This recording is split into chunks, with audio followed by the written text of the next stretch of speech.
Un autre convoqué un autre, il lui a dit, combien est-ce que tu dois à mon maître? Il lui a dit, je lui dois 100 mesures de blé. Il a dit, bah, tu vas écrire que tu en dois que 80. Et là, il est écrit que le maître a loué l'agissement de ce majordome. Et il est écrit que le maître loua le majordome infidèle de ce qu'il avait agi prudemment. Car les enfants de ce siècle sont plus prudents à l'égard de leurs semblables que ne le sont les enfants de lumière. Et moi je vous dis, rajoute Jésus, faites-vous des amis avec les richesses injustes pour qu'ils vous reçoivent dans les tabernacles éternels quand elles viendront à vous manquer. Bien sûr, c'est de l'ironie. Le Seigneur était en train de dire, faites-vous des amis avec des richesses injustes et vous allez voir qu'un jour, vous allez recevoir le ciel. Il est en train d'ironiser tout ça.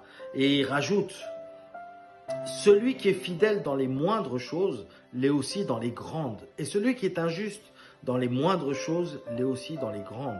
Si donc vous n'avez pas été fidèle dans les richesses injustes, qui vous confiera les véritables? Et si vous n'avez pas été fidèle dans ce qui est à autrui,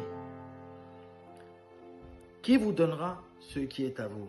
Et je voudrais te dire aujourd'hui que le Seigneur nous prête cette vie. Nous sommes majordomes de cette vie, de tout ce que nous pouvons posséder ou avoir. Tu as la chance d'avoir une épouse, d'avoir un époux. Tu as la chance d'avoir une famille.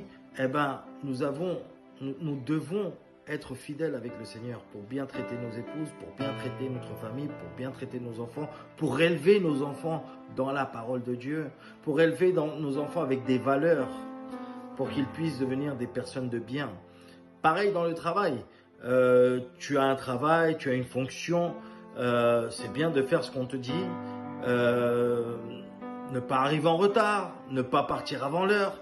Si on te donne des responsabilités, bien les accomplir et ne pas toujours essayer de gratter parce que nous devons être fidèles. Et quand tu es fidèle, c'est une attitude du cœur. Et lorsque nous sommes fidèles, eh ben, le Seigneur nous bénit. Et le Seigneur nous donne ce qui est à nous. Pareil, à l'église, par exemple, si tu as une fonction, si tu es dans la louange ou dans le service ou si tu es dans le leadership, c'est très important de savoir que rien n'est à toi, tout est au Seigneur. Et nous sommes juste des majordomes. Et prions Dieu pour que nous soyons des majordomes fidèles et faire bien les choses.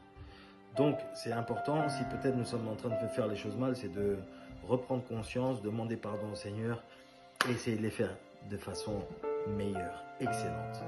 Voilà, que le Seigneur te bénisse. Je te souhaite une agréable journée, après-midi ou soirée. Je ne sais pas à quelle heure tu vas voir cette vidéo, mais que Dieu te bénisse.